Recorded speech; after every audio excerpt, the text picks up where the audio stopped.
Audio Jungle. Esto es ACG Podcast, la voz de la Asociación de Consignatarios de Ganado.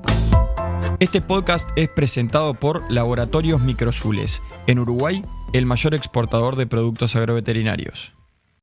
¿Qué tal a todos? Sean muy bienvenidos a un nuevo episodio de ACG Podcast, Voces del Negocio Ganadero. En esta oportunidad, ya acercándonos al cierre del 2024, un episodio especial porque tenemos acá presentes desde el estudio Sound City en Carrasco a tres personas muy importantes en lo que refiere al negocio ganadero y puntualmente a la industria frigorífica. Así que sin más, ya es un gusto y un placer recibir en la mesa de debate de ACG Podcast a Eduardo Urgal, director de Frigorífico San Jacinto, Alberto González, director de Frigorífico Las Piedras, y Marcelo Seco, CEO de Marfrig para Uruguay. Con ellos vamos a conversar acerca de lo que sucedió en el transcurso de este 2024 y también algo de las perspectivas para el 2025. En primer lugar, a los tres, darles la bienvenida, agradecerles mucho por acompañarnos en este episodio de ACG Podcast, y me parece inevitable comenzar hablando sobre la noticia que tuvimos hace algunos días nada más. Hay un poder ejecutivo electo, resuelto por balotaje. Amadou Orsi será el nuevo presidente de la República Oriental del Uruguay, y consultarles a ver, qué expectativas frente a lo que va a ser esta administración de 5 años con el retorno del Frente Amplio al poder después de 5 años de gobierno de la coalición republicana. Bienvenidos. Marcelo, comenzamos contigo, si te parece. Bienvenido de nuevo, ya participaste en el ciclo de ACG. Sí, muchas gracias y un gustazo estar aquí contigo, con ustedes. Mirá, obviamente las expectativas que tenemos todos, no solo en lo sectorial, sino como uruguayos, ¿no? Hay que continuar una agenda que es muy viva para nosotros en el negocio que nos toca manejar. Obviamente todo se perpetúa más allá de los cambios de ejecutivo, por lo tanto los desafíos siguen siendo los mismos que teníamos con esta administración que está terminando. Y por supuesto renovar y ver de qué forma, estamos a muy pocas horas de la definición, de qué forma este nuevo ejecutivo arma su equipo para que con nuestro aporte, así lo esperamos, que podamos avanzar en lo que es por donde se le va la vida a la cadena cárnica, ¿no? Que es básicamente en temas de competitividad a nivel internacional.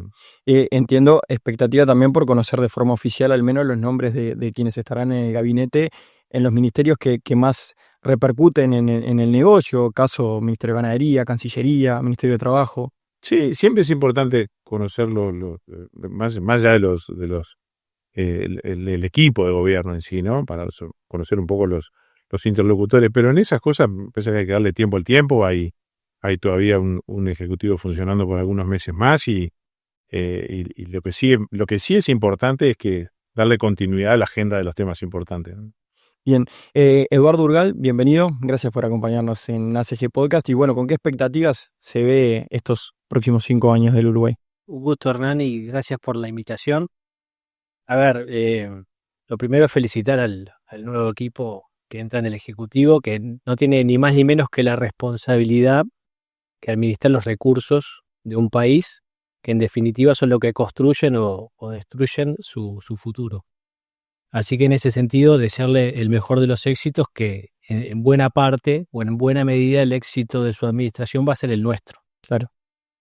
Después de eso, creo que independientemente del partido que esté en el Poder Ejecutivo o de la ideología, creo que en Uruguay existe una unanimidad o un consenso que la ganadería vacuna o la ganadería de carne es un vehículo de prosperidad, digamos. Y siendo Uruguay el país más ganadero del mundo, y esto no es un cliché, sino que cada uruguayo se haga cargo de 4 vacas y 2 ovejas y media, y no hay otro país en el mundo. Y eso quiere decir que tampoco tenemos capacidad de comer la carne que producimos, ni cerca, ni por asomo, en cualquier otro país productor y exportador de carne.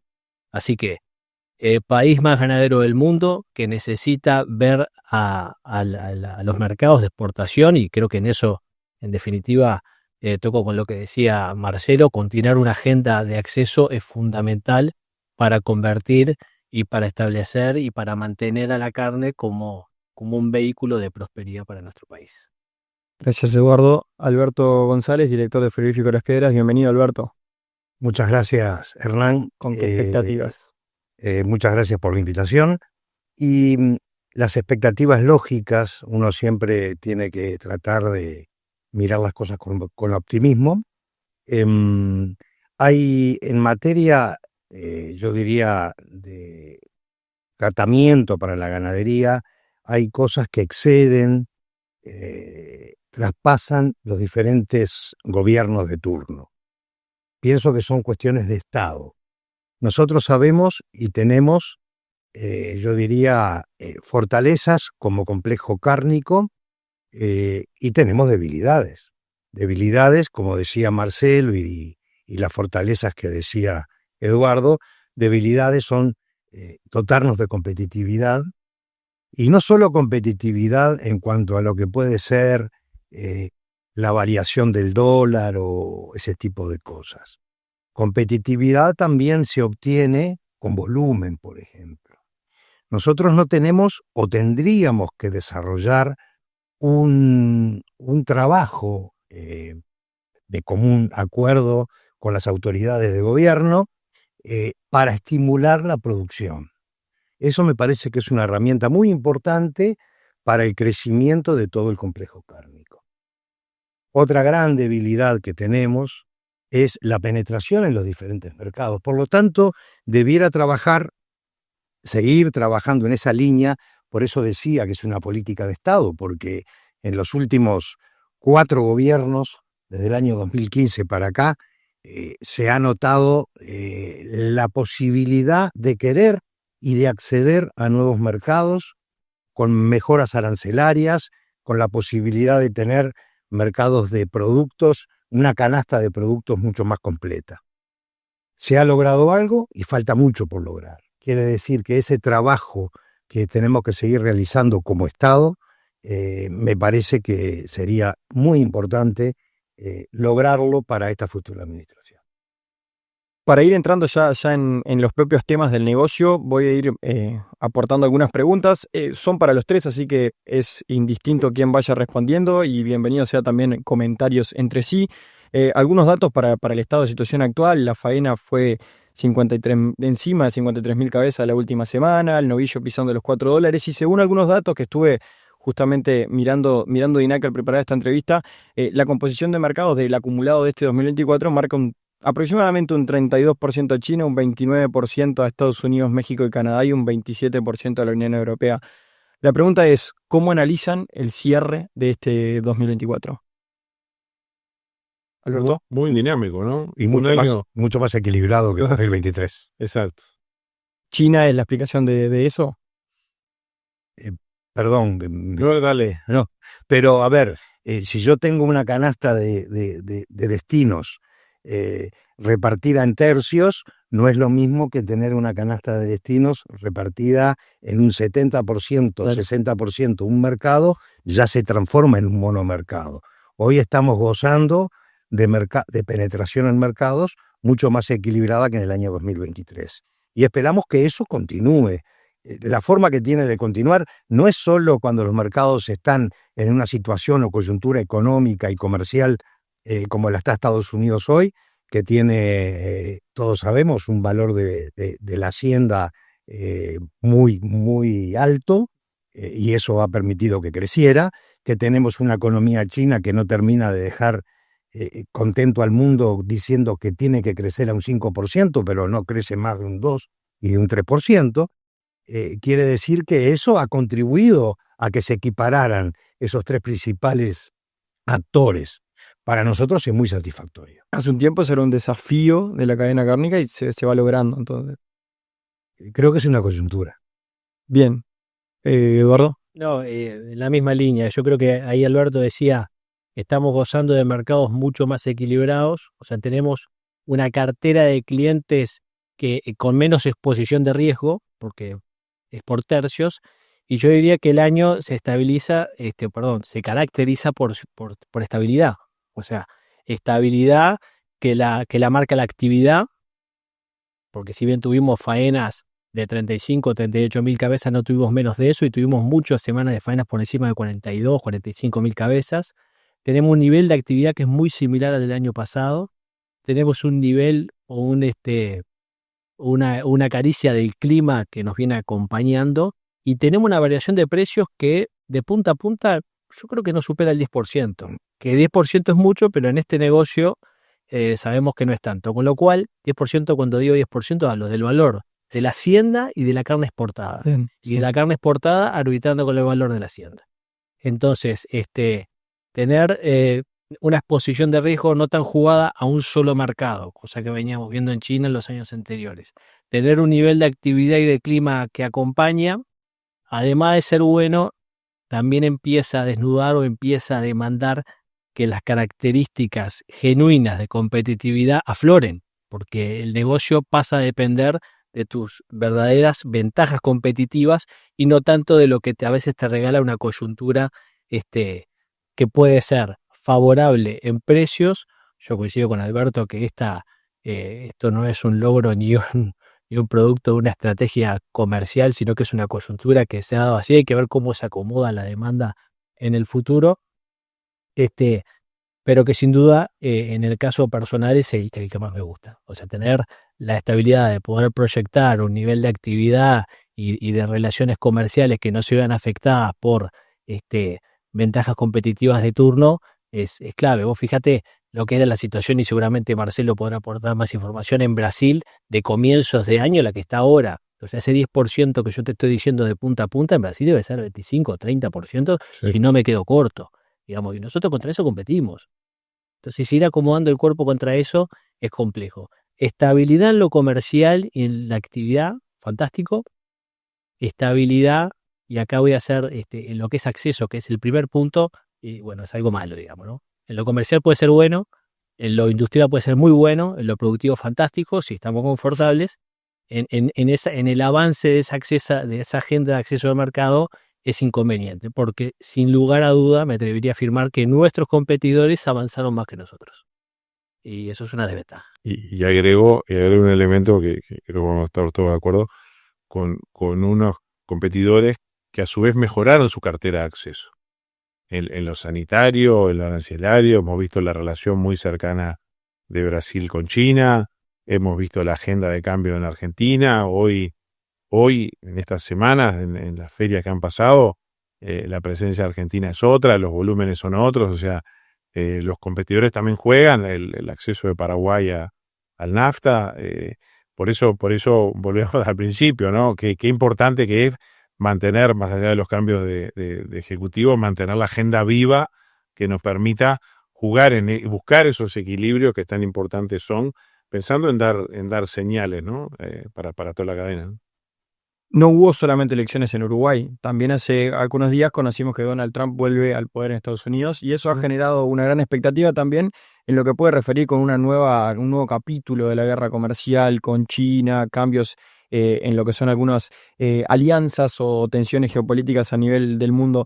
¿Cómo se analiza o cómo ven ustedes este tema que, bueno, también a veces es tan difícil, tan complicado de descifrar, de analizar?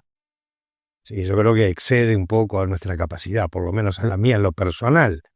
Pero sí, yo creo que se van a estar jugando correlación de fuerzas entre dos grandes monstruos como es China y Estados Unidos.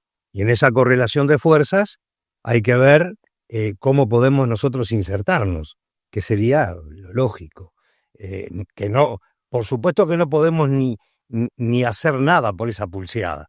Tomar partido No podemos tomar partido ninguno, pero yo creo que tenemos que ver dónde quedamos en esa lucha, dónde vamos a quedar. Me gustaba puntualizar algo de la pregunta anterior, Sí. simplemente hacer una sola reflexión. Si miramos el 2015 y miramos fines del 2024, corroborando lo que decía Marcelo y lo que decía Eduardo, tú mirás el 2015 y tenías Uruguay habilitado para Estados Unidos, tenías a un Brasil, a una Argentina que no estaban habilitados para Estados Unidos, tenías Uruguay habilitado para China, tenías a un Brasil, a una Argentina que no lo estaban. Entonces, ese es el gran cambio que creo que se transcurrió en estos 10 años, que nosotros, ¿qué logramos en estos 10 años? Y logramos cosas importantes, ¿cómo no? Se logró la lengua en Japón, se logró el hueso en China, se logró el hueso en Israel, pero en el mientras tanto, todo eso también lo lograron ellos. Hoy están habilitados con a todos esos mercados con casi todos los mismos productos. Simplemente esa puntualización quería dejar. Viene bárbaro porque es justamente por donde quería avanzar. ¿Cómo puede Uruguay dar el siguiente paso en este sentido? Esta administración, por ejemplo, abrió varios frentes, no pudo concretar ninguno, llámese TLC con China, llámese Transpacífico, pero son frentes que están abiertos. Desde el punto de vista de los accesos en lo que es inserción internacional, no solo en la parte de los mercados, sino también en la parte sanitaria, ¿cuáles mencionaría que son los principales puntos donde se puede avanzar o los más viables de poder lograr efectivamente en el próximo plazo? Bueno, mira, para responderte eso voy un pasito para atrás y sin ánimo en querer opinar cuáles pueden ser los efectos de Donald Trump en la presidencia de Estados Unidos. Alguna cosita o alguna hoja de la margarita podemos deshojar si pensamos en lo que sucedió en la administración anterior. A ver, yo pienso en Donald Trump y veo lo que sucedió en la administración anterior y creo que es innegable si se quiere, dos máximas. Creación de riqueza para los americanos y proteccionismo.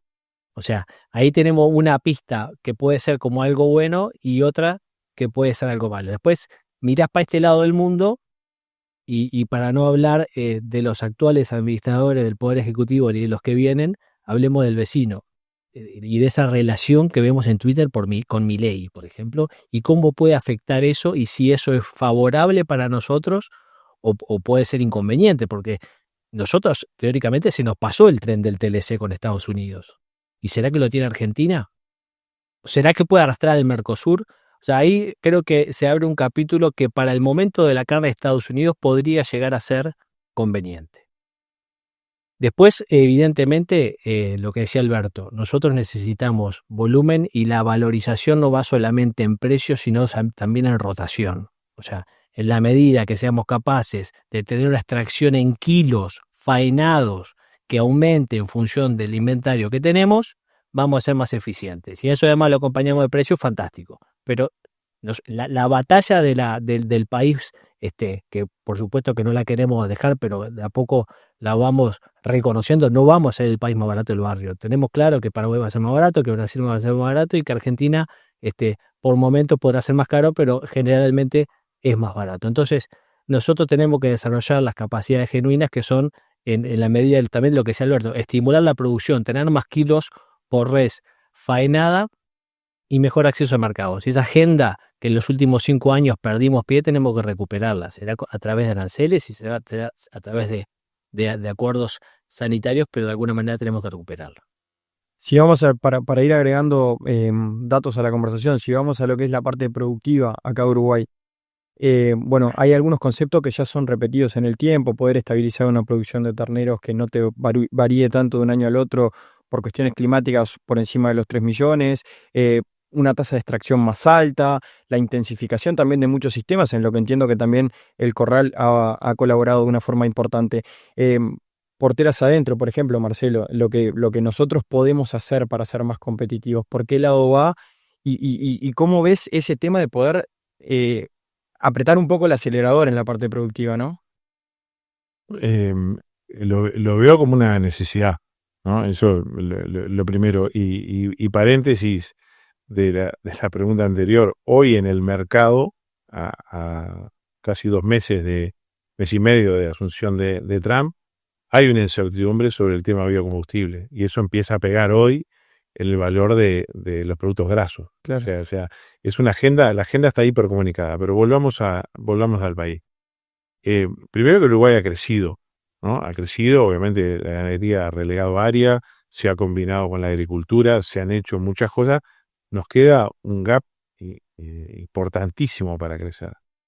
Yo creo que hay muchas cosas que el Uruguay, algunas se han mencionado, que ha venido postergándose. Hace muchos años que está pronta una ley de riego y no ha tenido tratamiento parlamentario, no ha tenido instrumentación, ¿no? Entonces, sin irnos a ese extremo, llamémosle, porque no es para todo el mundo, yo creo que la dinámica y el crecimiento del sector productivo merece una revisión con mucho cuidado de ver estímulos y premios, ¿no?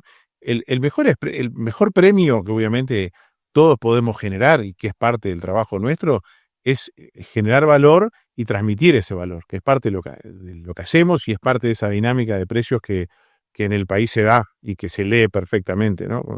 Teniendo acceso a Internet. Pero después hay que tener cuidado, como por lo menos en estos momentos de transición, que muchas veces en lo fiscal o en los incentivos, muchas veces no caer en la trampa de no dejar de ver las oportunidades de crecimiento. En Uruguay estamos a meses, y ya algunos ya iniciaron, de un destete récord, ¿no? Estamos particularmente hoy en un momento de una primavera excepcional, pero venimos de un otoño muy, muy embromado desde el punto de vista climático y acabamos aparentemente de zafar de una fase niña que obviamente en un país netamente forrajero pega y mucho. Entonces, básicamente lo que es mantener desde el punto de vista de las políticas públicas una actitud viva de ir colocando incentivos para la mejora en la producción. Entre otras cosas, porque la propia empresa ganadera necesita producir más de la misma forma que nosotros necesitamos producir más kilos y generar más escala. ¿Algún aporte a este tema, Alberto? ¿Eduardo? Y yo creo que una cosa que también puede ayudar un poco, intensificar la producción, implica bajar la edad o aumentar el porcentaje de extracción. Y eso va de la mano con la producción de carne sustentable. Eso es muy importante y yo creo que bienestar animal, trazabilidad, producción de carne sustentable son las cosas que nos van a marcar en el futuro. Tú imagínate esto de que casi estuvo en ciernes de aprobarse, que fue el tema de la deforestación por parte de la Unión Europea.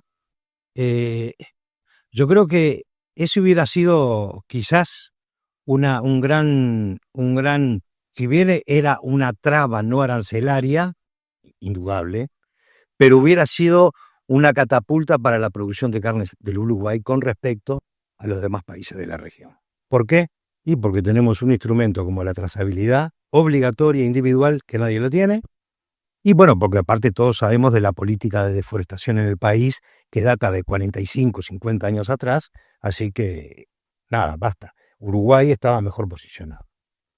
Qué tema ese, ¿no? También ahora que por ejemplo, se vuelve a hablar mucho del posible tratado Mercosur-Unión Europea. Al respecto de eso, ¿cómo lo ven? ¿Lo ven viable? ¿Lo ven hace mucho tiempo que se conversa? Ahora se han agregado otros elementos nuevos, también muy vinculados a la parte ambiental. ¿Cómo ven ese tema? Como el cuento del pastor mentiroso. Estamos que a 48 horas de un anuncio de un director de una firma multinacional de retail muy importante. Bueno, uno obviamente si quedaba algo de esperanza te la bajan un ratito, ¿no? Obviamente sabemos un poco la posición. Sí, ahora ya pero obviamente eso expresa parte de un sentir de la realidad que es muy difícil de ver. Por otro lado, uno ve, y lo vivimos todos los que hacemos negocios con Europa, que Europa tiene una restricción de producción. Entonces, la agenda en el mediano plazo de Europa, desde el punto de vista del consumo de carne y la producción de carne, obviamente hay que seguirla de cerca. No parece ser, y si no, creo que hubiéramos tenido algunos avances mayores, no parece ser una agenda fácil desde el punto de vista geopolítico, ¿no? Por lo menos inmediata. Para agregar a eso, está todo el tema también de algunos compromisos internacionales a los cuales ha asumido el Uruguay que le permiten tomar créditos con incentivos ambientales en este tema, pero que también representan varios desafíos hacia adelante, ¿no? Sobre todo en que no empiece a ser lo ambiental también un aspecto demasiado radical a la hora de producir en Uruguay. ¿Cómo es ese tema, Eduardo? A ver, yo creo que Alberto decía sustentable y no hay nada que no sea, no hay actividad económica sustentable si no es rentable, digamos, ¿no? La rentabilidad no puede jamás ir en contra del medio ambiente. Eso, por supuesto, pero va de suya que no se puede descuidar el tema de la rentabilidad. Ahí fue un tema bastante discutido, bastante sonado, la emisión de bonos verdes de Uruguay, que la verdad que creo que ningún uruguayo podría no sentirse orgulloso de que los países emiten deuda soberana. Esta tiene una característica en particular que es la del cuidado del medio ambiente y le permite tener tasas más accesibles, más económicas. Creo que hasta ahí estamos todos orgullosos, estamos muy contentos. Muy contentos. Cuando hacemos doble clic y un poco desde este humilde punto de vista, lo que vemos es que cuando los compromisos tienen un vehículo en el cuidado del medio ambiente, que es la producción de carne, que me parece bien, yo digo, qué bueno que sería que Uruguay pueda conseguir plata en forma de bonos más conveniente para producir de forma más competitiva y que ese kilo de carne que nosotros producimos consuma menos recursos medioambientales. O sea, yo me financio la ganadería uruguaya con un interés más conveniente porque en definitiva voy a ser más competitivo, voy a tener mejor productividad y el consumo de medio ambiente va a ser menor. A mí me habría gustado, o me hubiera gustado que fuera de esa manera y no que en definitiva el Uruguay consiga dinero para financiar su actividad económica en detrimento o limitando la producción futura de carne. ¿Está bien? O sea, acá tenemos un canalizador de para qué es el dinero y contra qué lo comprometemos. Eso me parece importantísimo y me gustaría que esta nueva administración lo tome en cuenta para mejorar el producto, que podamos seguir emitiendo bonos verdes, pero no para producir menos, para producir más de forma más eficiente y más sustentable. ¿Para qué? Para la economía y para el medio ambiente, para los dos. Claro. Alberto, Marcelo, aporte sobre este tema. Para seguir avanzando sobre este tema, hay un punto que a mí me parece de los más interesantes. Se lo he escuchado mencionar a los tres.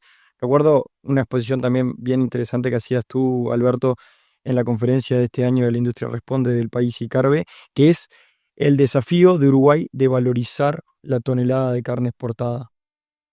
¿Cómo viene ese tema? ¿Cómo se puede seguir hacia adelante? Sobre todo con temas que, bueno, no vamos a redundar sobre ellos, pero que hablábamos acá, de los costos de nuestro país y también de la imposibilidad de competir, por ejemplo, con otros países en lo que refiere con volumen, por ejemplo, ¿no? Bien interesante la pregunta porque de eso se trata de diferenciarnos, no tenemos chance. Uruguay, si bien el 80% de la carne que produce la exporta, ese 80% es nada en el concierto internacional, es muy poca cosa.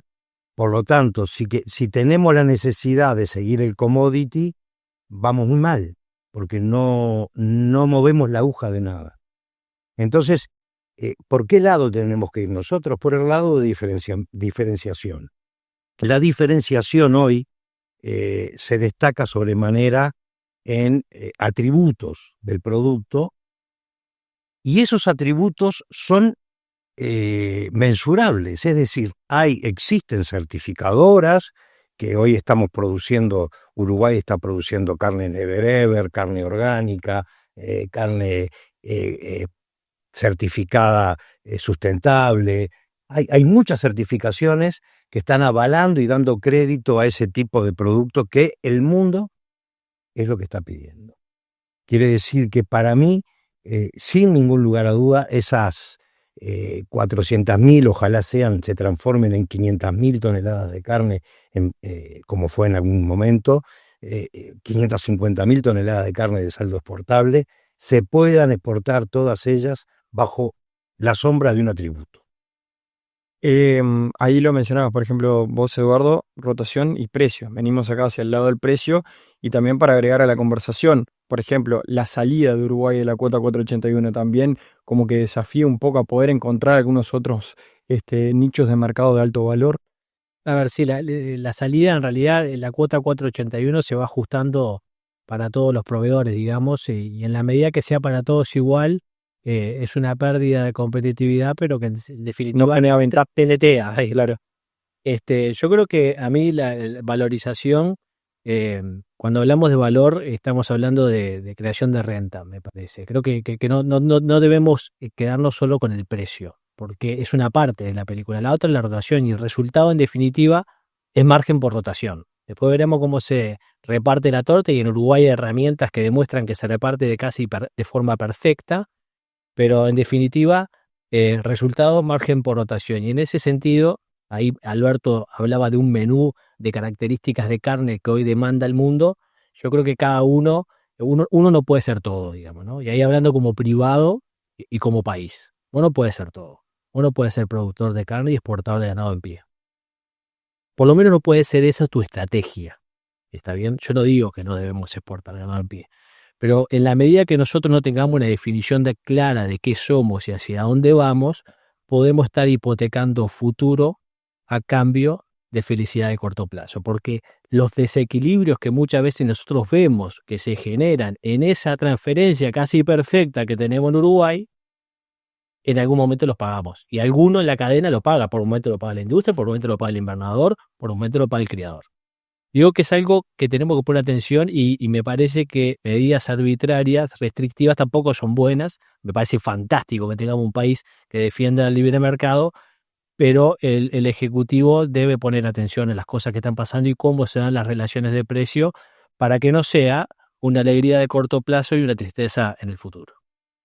Principalmente en el ejercicio de no solo las barreras de salida, sino la barrera de entrada, ¿no? Y ahí volvemos a un tema que lo hemos hablado muchas veces, que es el desequilibrio que existe en algunos destinos, específicamente en uno en particular, que ha nucleado gran parte de la demanda de exportación en pie, que no es el único, porque muchos países operan con exportación de pie, pero que obviamente no nos permite, por un desequilibrio en el acceso, competir en destino. Porque si hay algo que todos los días hacemos es seguir trabajando sobre atributos del producto y del proceso. Uruguay tiene una industria muy buena y tiene una ganadería con muchos atributos como para poder valorizar en destino, que es parte del ejercicio que hacemos todos los días. Y bueno, y eso en unas cosas es siempre bueno recordar, ¿no? Que esas cuentas al final se pagan, esos desequilibrios, ¿no? Alberto, capaz si querés hacer algún aporte sobre esto, y también volver un poquito a un tema que pasamos por ahí, seguíamos de largo, que es que vos mismo lo mencionabas en lo que tiene que ver con el acceso que ha tenido Uruguay en el último tiempo, lengua Japón, carne con hueso Israel, estómagos a China, etcétera, etcétera. Pero cómo se puede avanzar, por ejemplo, o dónde, desde el punto de vista de ustedes, con la labor que realizan, están las oportunidades más interesantes donde acelerar, llámese, por ejemplo, sudeste asiático, llámese México y Estados Unidos, mejorar el acceso ahí, todos a la misma vez, y en qué medida también, desde el punto de vista de ustedes, no solamente la que es mejor, sino la que se puede ver como más viable también. Bueno, justamente, nosotros podemos tener una capacidad de saber cuál sería mejor, pero lo que sí, en el caso personal, no estoy capacitado desde el punto de vista técnico para saber cuál está más cerca. ¿Por qué? Porque la diplomacia no es lo mío, y las relaciones humanas sí, pero en otro aspecto, no en ese. Yo me jugaría a que el mundo que está creciendo más importante, es el sudeste asiático. Y no solo que está creciendo, sino que también está transformando su dieta. Por ejemplo, es muy importante un acuerdo Unión Europea-Mercosur, por supuesto, si fuese viable, pero yo veo a Europa como un continente más desgastado en ese aspecto, y veo esto como algo más novel, más nuevo, con una capacidad de reacción que puede permitir a Uruguay tener una penetración muy importante. Transpacífico ahí puede aparecer como una de las grandes oportunidades, o también son negociaciones 1 a 1, por ejemplo, Malasia, Filipinas. Bueno, esa es la parte que yo te diría que técnicamente no sé si es mejor 1 a 1, sé porque escucho nada más. Por ejemplo, hoy hablaban de Milei y Milei ya dijo, yo no estoy de acuerdo en que Mercosur vaya a negociar como bloque.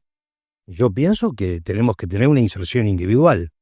Eso lo dijo Milei pensando o viendo que tiene un guille con Estados Unidos. Claro, Digo yo, no sé. claro.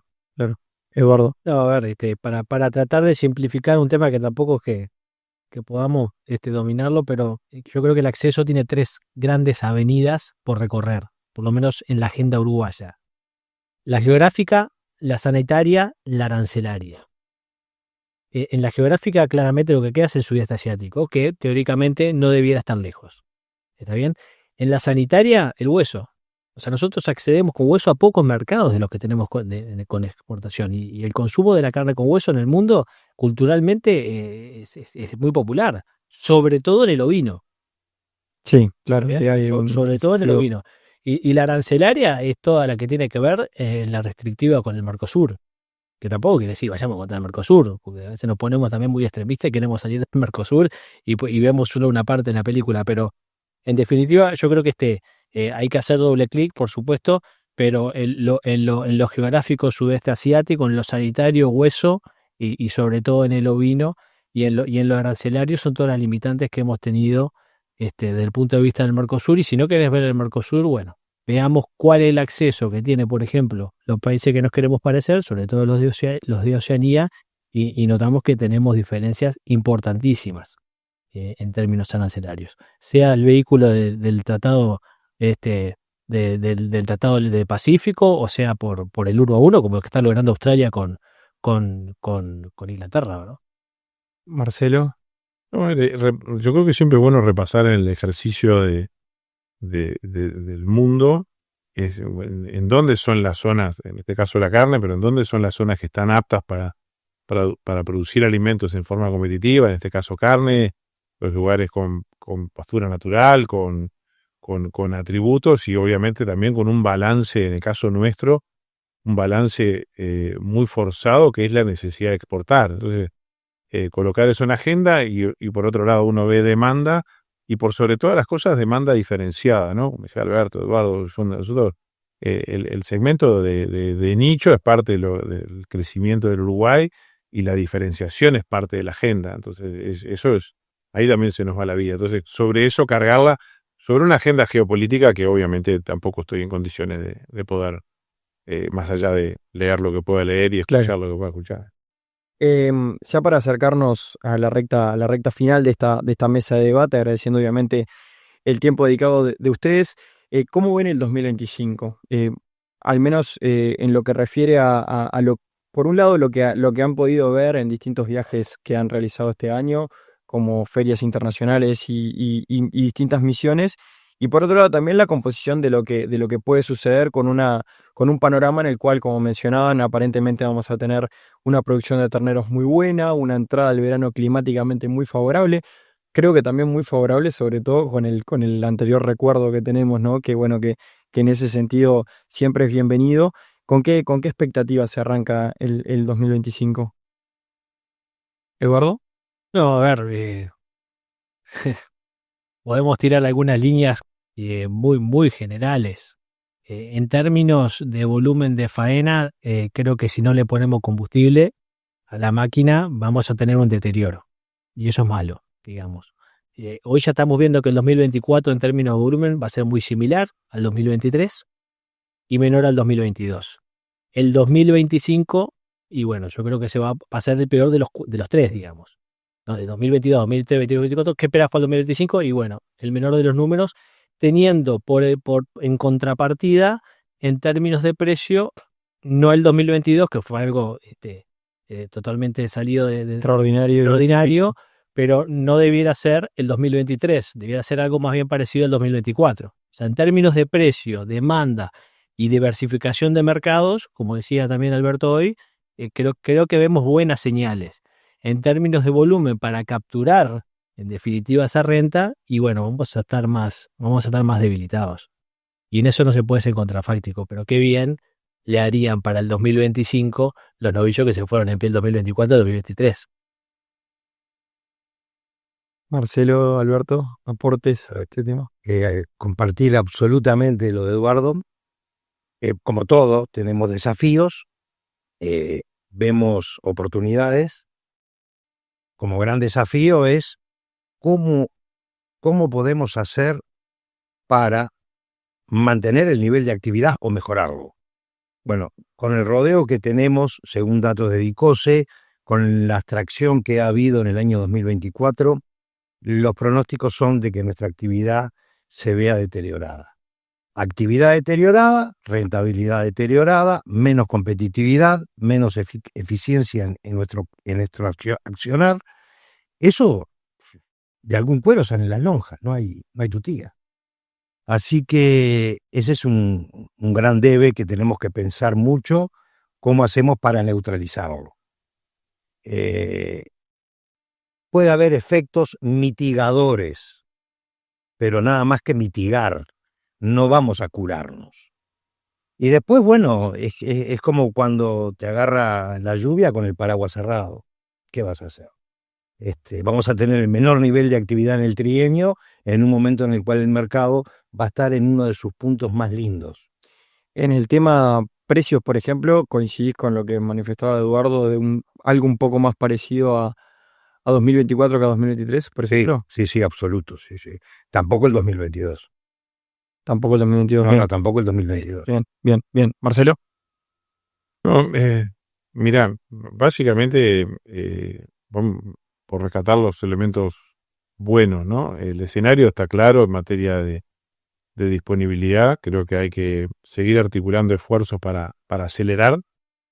Hay un ciclo muy duro desde el punto de vista del suministro de carne en Estados Unidos y Canadá, o sea que eso es una oportunidad. Recalco que hay que estar en este negocio y en toda la cadena cada vez más atentos a las señales, porque a veces uno interpreta oportunidades que son coyunturales y las toma como estructurales, y los ciclos biológicos son mucho más lentos que los ciclos comerciales, y a su vez tener más que nunca un monitoreo bien interesante de qué es lo que le está pasando a nuestros competidores, ¿no? Uruguay tiene que competir, ¿no? En este año todavía con el desafío de tener menor disponibilidad, de ser un país estructuralmente caro, y todavía con un ejecutivo que arranca en 3 meses. Entonces, eso es un desafío que hay que ponerse a trabajar pensando en cómo ayudar a esa agenda. Y quiero volver sobre algo que mencionamos, ¿no? De una punta a otra, que muchas veces estamos mirando el negocio con el precio de ejecución de un producto intermedio. ¿A qué voy? Es que uno mira el valor de la tonelada exportada, está clara la transmisión, las oportunidades, etcétera, etcétera. Por otro lado, mira a los competidores, y por otro lado, muchas veces miramos algunas decisiones que se toman en algún momento absolutamente atemporal de un ciclo ganadero. O sea, el precio de una exportación de un ternero hace 2 años, que hoy podría ser un novillo mejor valorizado, lo miramos en una foto y nos perdemos de ver la película de un ciclo de valorización, y más en un país que tiene tanta información. Entonces, por lo menos son cosas que me parece que es buena revisarlas, ¿no? Revisar cómo miramos, pensando en una estrategia más país, ¿no? Hoy estamos nosotros, mañana no, pero en el fondo pensando en el desarrollo de un negocio ganadero que es estructural para el Uruguay y que obviamente vino para quedarse. Entonces, eso es una reflexión. Bien. Tengo un detalle para darles a ustedes, enviado por la gente de ACG, y como cierre, agradeciéndoles Eduardo, Alberto, Marcelo por la visita. Muchas gracias. Un mensaje final. En definitiva, hemos ido peloteando buena parte de los temas que repercuten en el negocio, tanto desde los desafíos productivos por tierras adentro de Uruguay, podría decirse, como también lo que se puede lograr hacia afuera, en acuerdos en materia de inserción internacional, los desafíos que va a enfrentar el nuevo Poder Ejecutivo. Obviamente este podcast es escuchado por muchos socios de la Asociación Consignatarios de Ganado, pero también por muchos productores y muchos allegados al rubro. Así que me gustaría pedirles un mensaje final, tal vez si también les quedó alguna cosa por mencionar de los temas antes tocados, de cara a el inicio del 2025, con todo lo que va a tener como condimentos, ¿no? La llegada de un nuevo gobierno, un panorama, como veníamos mencionando, bastante auspicioso, al menos desde el punto de vista productivo, y con cierta firmeza en los precios. Así que, bueno, como les decía, un mensaje final. Arranco contigo, Marcelo, y agradeciéndote esta segunda participación en el ciclo. Seguramente te vamos a estar molestando alguna vez más, así que... Es un placer.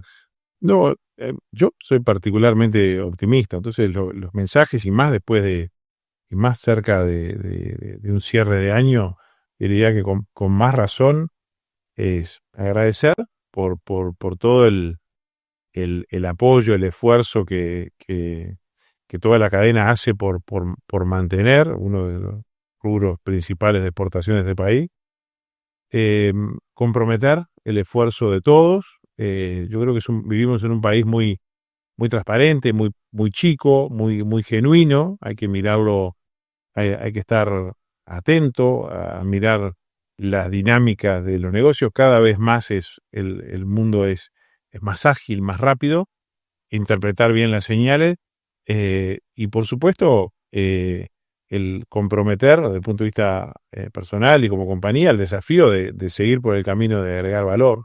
Creo que somos todos coincidentes los que estamos acá de la necesidad. Entonces, particularmente optimista, con fuerzas para seguir apoyando el crecimiento de este pequeño gran país y ojalá que los factores externos nos puedan permitir, esencialmente el clima en un país como este, poder, digamos, o retomar un trabajo de recomposición de valor, ¿no? Que eso es parte de valor y de volumen, que es parte de lo que Uruguay necesita, de crecimiento.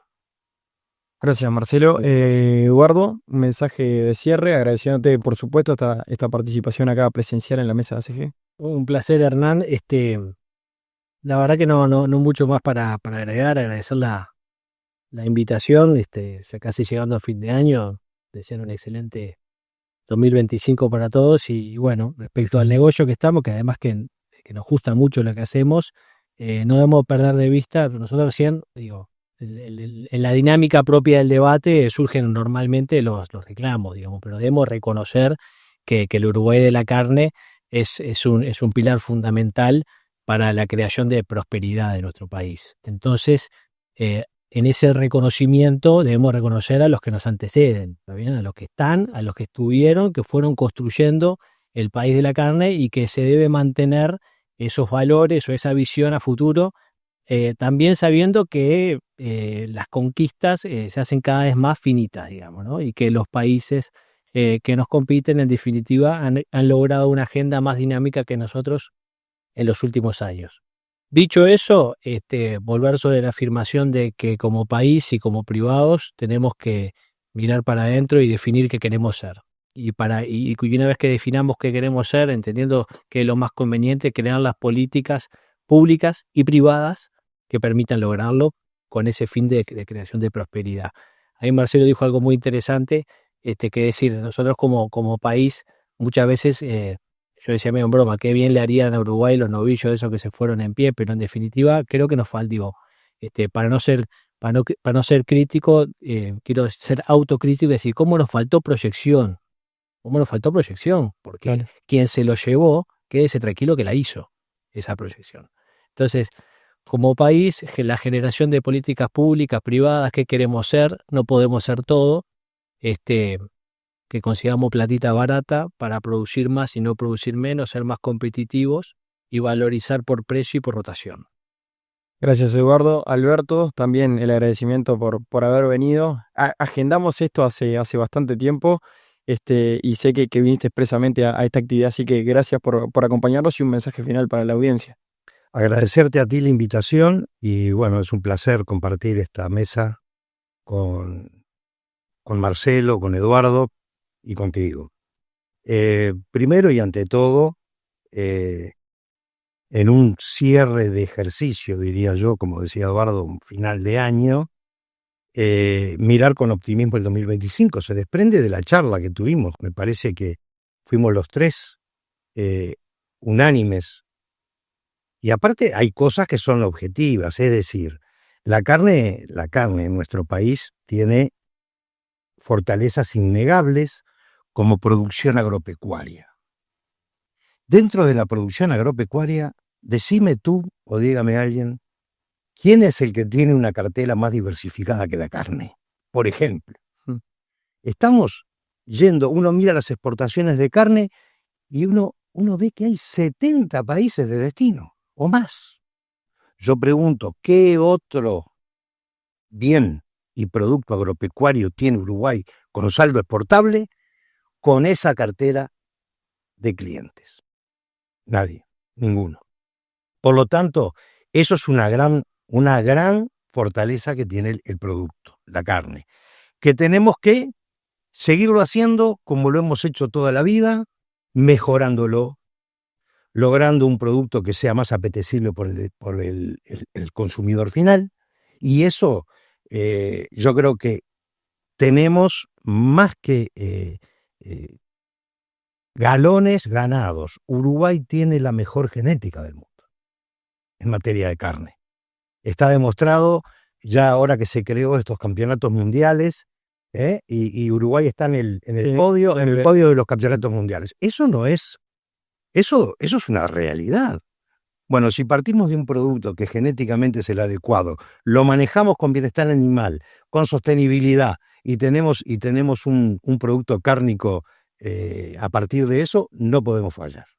Así que creer en la carne, creer en la producción de carne, estimular en lo que podamos, junto con el gobierno, con el próximo gobierno, con la próxima administración, estimular a la producción.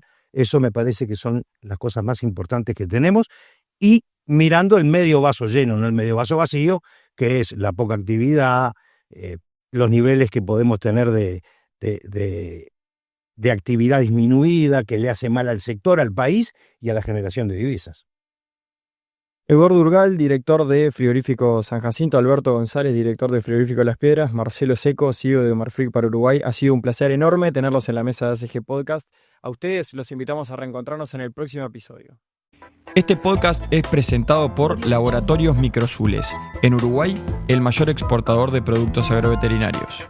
Esto es ACG Podcast, la voz de la Asociación de Consignatarios de Ganado.